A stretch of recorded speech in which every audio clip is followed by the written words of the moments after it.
Hi, it's Liz from Lohas, Canada.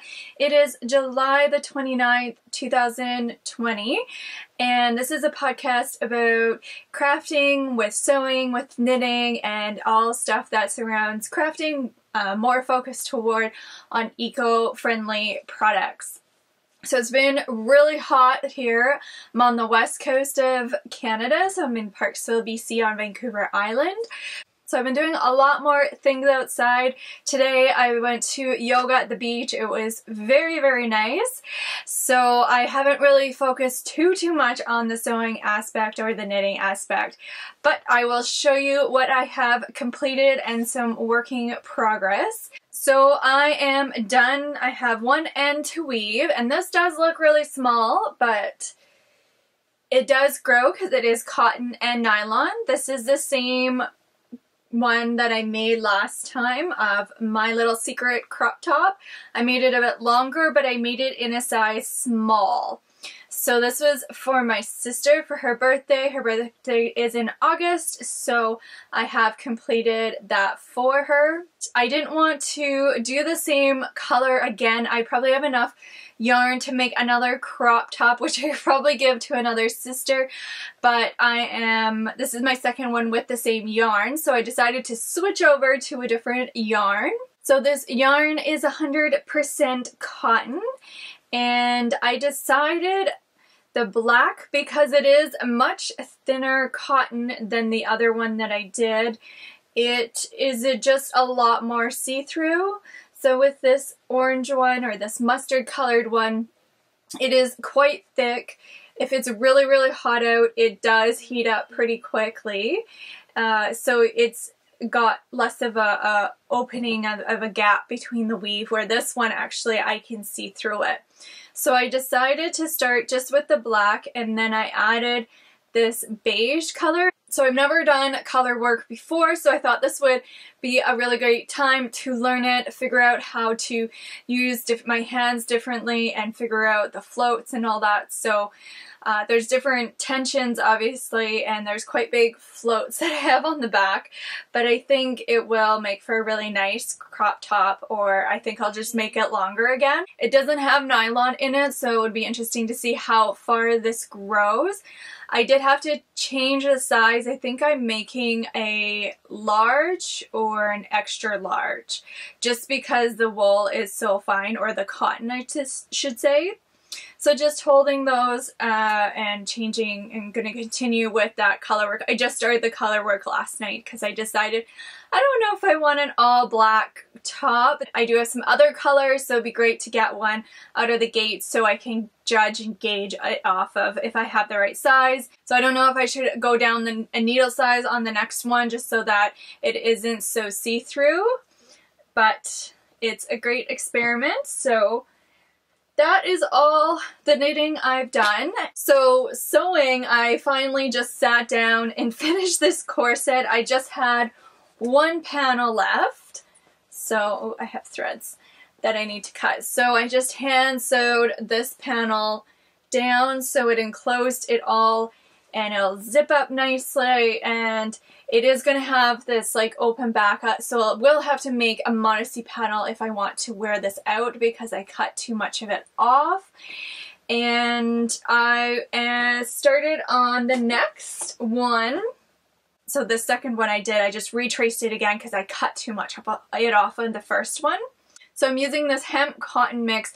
It has a little bit of stretch, but not too much. So I decided to use this, and what I'm doing right now is just filling in the inside edges so then it's enclosed. So you can see here these ones are enclosed. I don't know if you can actually see. So I don't know if you can see. So these ones are enclosed, and this one's just open. So in the pattern that I have for this corset, it doesn't really give too much detail on how to finish the seams. So for this one, because they're going to be sewn together, I won't see them. but I know that they're unfinished, and if they're not sewn together, I think a little bit more sturdier, I feel like it probably is gonna pull apart a little bit more. So I rather just sew it close just so that it has some extra stability. So I just cut one side, trimmed it down, and then I'll be folding this under and over and sewing it down. So that's what I did for these seams here. Another option, I guess, would be to serge it, but that would create quite a bit of bulk. In the instructions, they talk about flip and sew or something like that, and I looked it up, and it's a quilting method, but basically you're just sewing the edges together. So to me that didn't make too much sense of how they would be finished.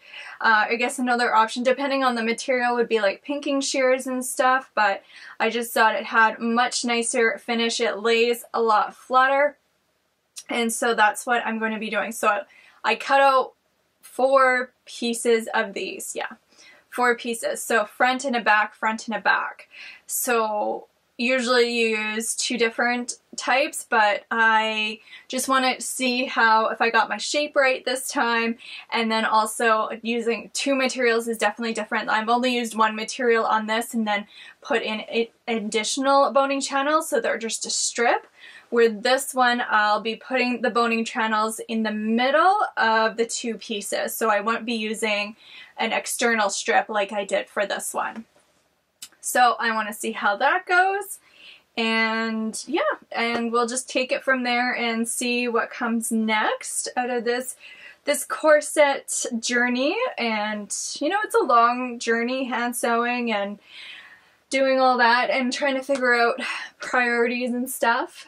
So my other thing that I've been sewing, and I just did it, I cut it out at one time, and then the next time I sewed it. Now, I will do a video on it because it's the Helen's Closet Winslow Culottes.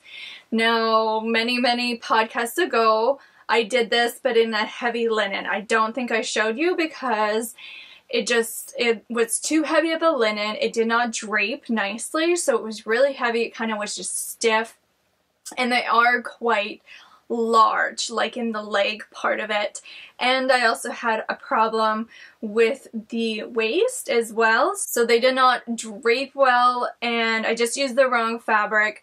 But then I also had a problem with the waist, where it's about 6 to 8 inches, more closer to 8 almost, where it just didn't fit into the band. The band was fine, so this part here, but it just didn't fit into it. I didn't know if I screwed up, but now I've redone the pattern now, and I'm pretty sure I took all the measurements good. It's just that it just didn't match up. So for this, I'll show a picture, but this is some fabric that I got, I think, from a garage sale or maybe at the estate sale, I think, and it is very drapey. I don't know the material, but it is, like, if you look, this is one pant leg.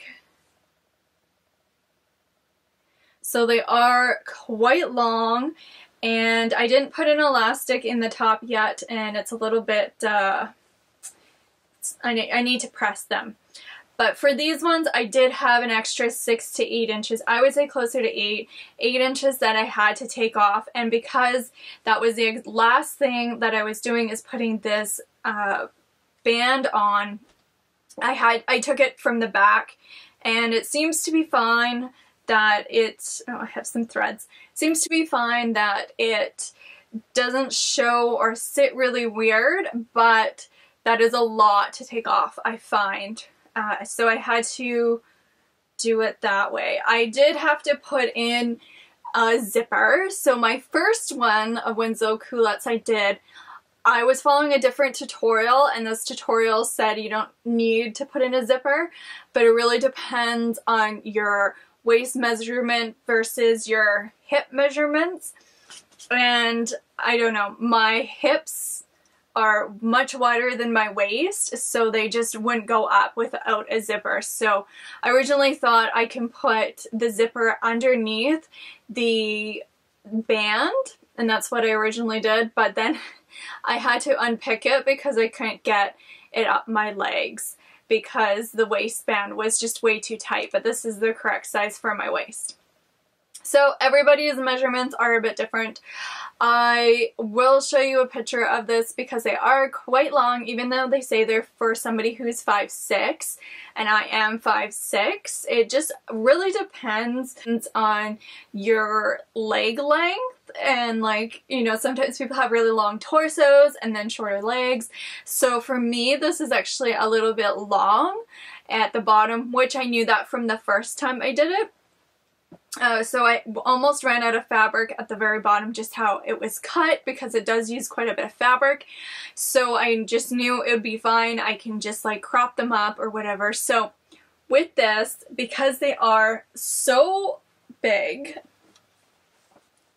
I will be cropping them. So it does have a lot of fabric in it because culottes are supposed to be a little bit drapey and moving, but it really depends on the style of culotte of how much that is. So I will show you, these are the uncropped version because I haven't cropped them up yet. I love the pockets. They're nice and deep. They are awesome. This does fit me really nice at the waist now, even though I don't have the elastic in it. It fits me perfect, so I really enjoy that. And you can also, you know, make them higher if you wanted to, or lower. You would have to kind of adjust the crotch, but you do have a lot of leeway with the crotch as well, and you can easily adjust that on the pattern, I think, too. So if I was going to do this again, I would choose a fabric that I would want as like a skirt.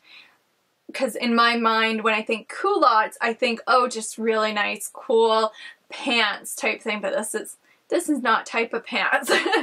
This is more like a skirt. So red isn't really my go-to for skirts, but this is kind of more like a toile. Like, I just wanted to see this as a mock-up because I did it with linen first and then it didn't work out. I repurposed the linen into other projects, so that wasn't a big deal, but it was just kind of frustrating of having to do it and then thinking, okay, I need to make a bunch of adjustments, and then unpicking everything again, and then realizing like the fabric, it's just not, it's not drapey enough for this pattern. So that is all I have done for sewing, but it has been so nice out, and we have this for such a short period of time before we get back into some rainy, colder weather. So I'm just enjoying it and reading through tons of books at the beach.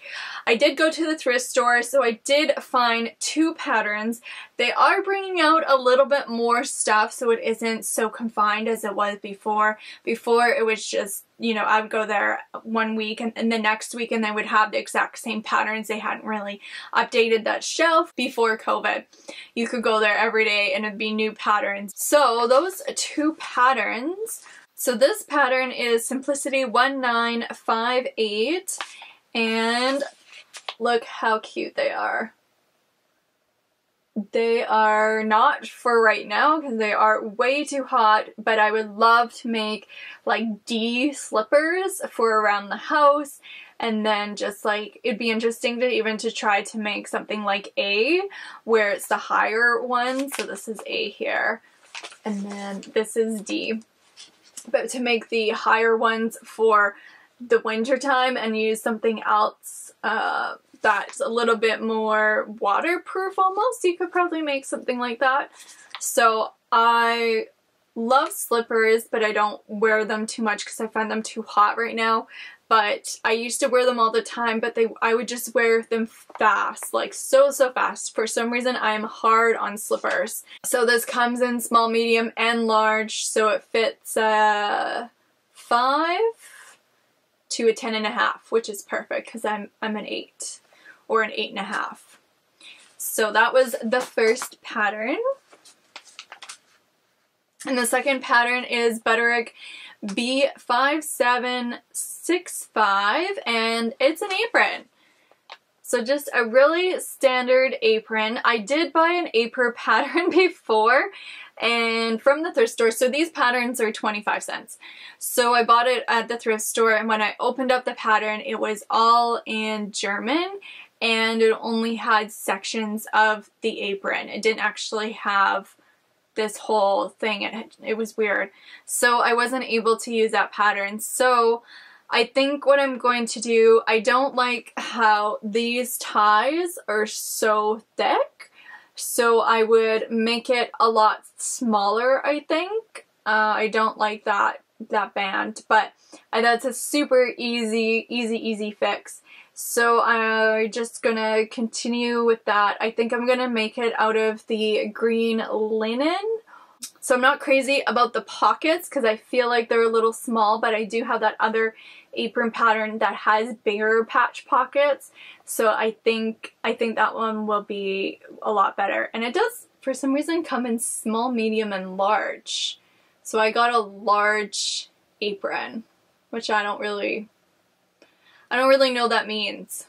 So I found the body measurements for the apron, which makes a lot more sense. So a small, medium, large, because if you look at like the bust, it's very different from a small to a large, and also the waist and the hips are quite a difference. So that makes a lot more sense of what's happening. So I would be doing probably a size 8 or a 10 in this. So a small would be perfectly fine. At the front it does say small, medium, and large, even though at the back it does say yellow large. So I don't really understand, but it does have on the pattern small, medium, and large, just depending on the folds. So the other thing I did was the ironing board. It has been so nice out that I've decided to take the wooden ironing board, take off all that gross fabric. I wasn't able to save it, so I will have a video for it next week, and you can see that whole process and what I put on it and seeing if that even works. So I'm using a staple gun to put it back together, the fabric back onto the board where they use screws and nails and stuff when I took it off. So that has been a project. It's taken me a little bit longer. I thought, oh, I can do it in a day, but you have to, I stained it because the wood had been left for so long in someone's garage. There was some warping in the wood as well, so I don't know if that's going to make too much of a difference, but taking all the fabric off, giving it a wash, seeing if I could sieve anything, which I'm not, which I'm just going to use it for scraps or something, and then figuring out what I was going to put on top of it, and then just using the staple gun to get it done. So it's a little bit of a process. I did get some free canvas though. The Facebook Marketplace, somebody posted that they had some old canvas that they were getting rid of for free, which is awesome. So I'm thinking I was gonna do the top layers. Probably if I can get 2 layers out of it, that would be great. Bottom layers, I have so far 4 layers, and I have staple gunned them to the board. I'm going to add 2 more layers, or possibly 3 layers, just depending on the thickness of it all, if I feel like it needs a couple more layers. Now for my top 2 layers, which will be the canvas, what I was thinking of doing is putting it on the board and then putting some grommets in it using my cam press, and then lacing it. Not a ton of lacing and a ton of grommets, but just enough so that it could lace up. It's going to be tight and it'll have a nice smooth finish, but then I can also remove it if I need to wash it. So it's a long weekend here coming up, so my sister and I are going to go hiking for 3 days. So I'll show that in some of that pictures in the next podcast. When we're done that, I've been blueberry picking, and so I've made some blueberry jam, some blueberry lemon concentrate, and I've been trying to think of what other blueberry stuff. The other day I went and picked another 10 pounds, so they're just sitting in my freezer trying to figure out what I'm going to do for them. I'm just going to use them all for baking. So I've been doing lots of canning because it's canning season right now, and trying to be self-sufficient as possible. I hope you guys are all well and staying healthy, and I will talk to you later. Bye.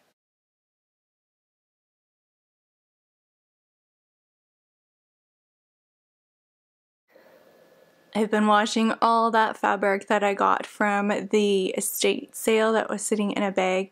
It is very, very musty, so I've been soaking it, washing it, and then hanging it to dry, and then putting it outside to get all that dust off, because there's just so much dust. Even though you wash it and soak it and all that stuff, it's still crazy amount of dust. And then if it's still pretty dusty after it's been outside, then I end up doing like a second wash, and this is the weather for it.